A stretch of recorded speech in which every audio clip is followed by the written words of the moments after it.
Michelangelo and the Renaissance. The Renaissance Age.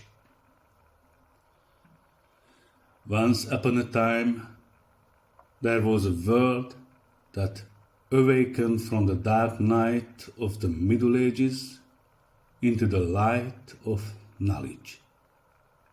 Curiosity and free thinking were reborn in Europe. And so, new wonders appeared in art and science. This period was called the Renaissance, which means rebirth. In the cities of Italy, such as Florence, Rome, and Venice, artists, scientists, and thinkers gathered to explore the world and fill it with beauty.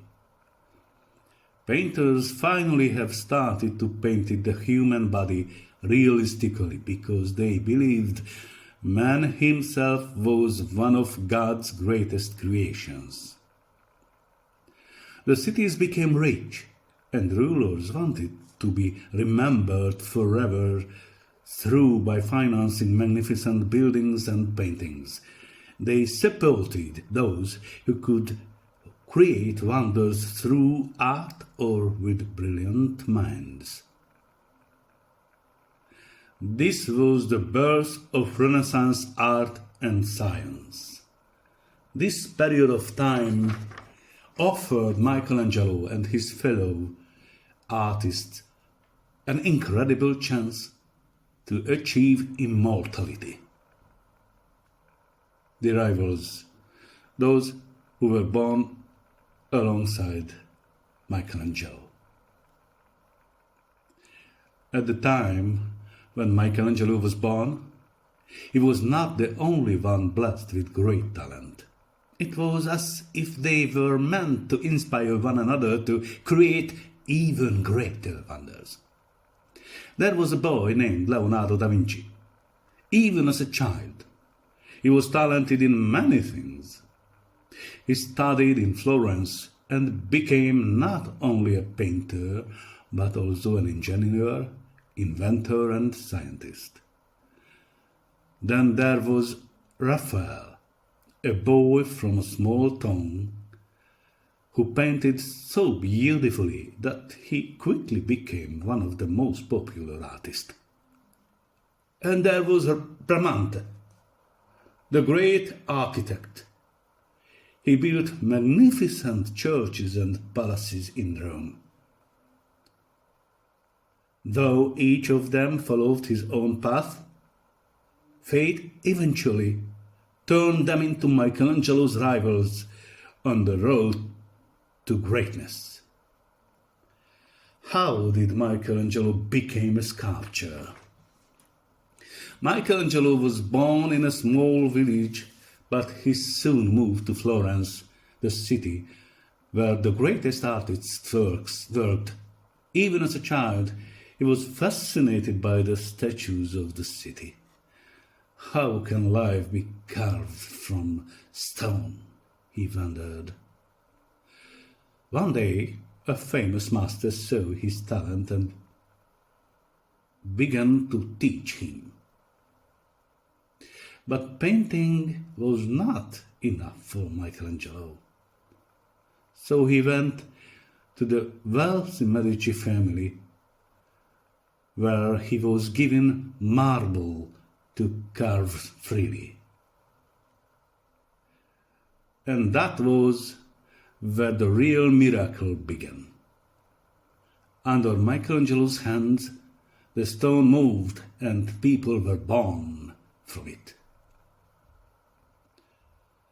How did he become the painter of the Sistine Chapel? And then came the greatest challenge of his life. In Rome, Pope Julius II ruled. The ceiling of the Sistine Chapel was empty, and someone had to paint it.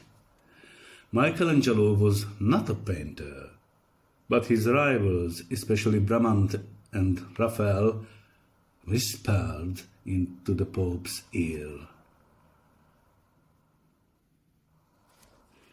Michelangelo is the greatest artist. He should paint it. Why did they suggest him for the job?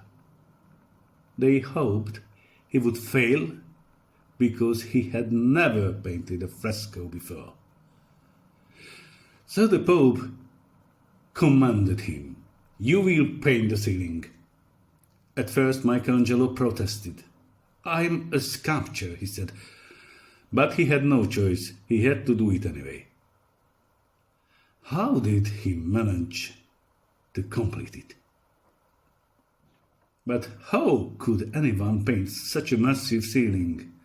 First, he designed his own scaffolding, which allowed him to work high above.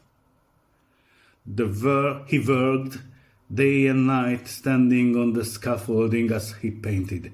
The paint dripped into his eyes, his neck stiffened, and at times the Pope was impatient. "When will it be finished?" he asked again and again. Michelangelo could hardly bear the struggle. Once he even wrote a letter to a friend, complaining, "My body is bent, my head leans backward, paint drips into my face, my legs tremble on the scaffold. This work is killing me." But still he did not give up. One by one the figures came to life. God and Eden, the angels, the prophets, the miracle of creation. Finally, after 4 years of struggle, in 1512, the ceiling was complete. When the Pope entered, he stood in the center of the chapel and looked up. At first he said nothing. He just looked at the ceiling where biblical stories had come to life. Finally he spoke. "This is not a fresco. This is heaven itself." Michelangelo had won. His masterpiece became one of the greatest wonders of the world. Michelangelo's legacy. Throughout his life, Michelangelo created many other wonders, statues, buildings, but the ceiling of the Sistine Chapel remained his greatest masterpiece. But why is this fresco so important? Why do millions of people still admire it today? First, because it is a triumph of human determination. A sculptor who never wanted to be a painter created one of the greatest masterpieces in history.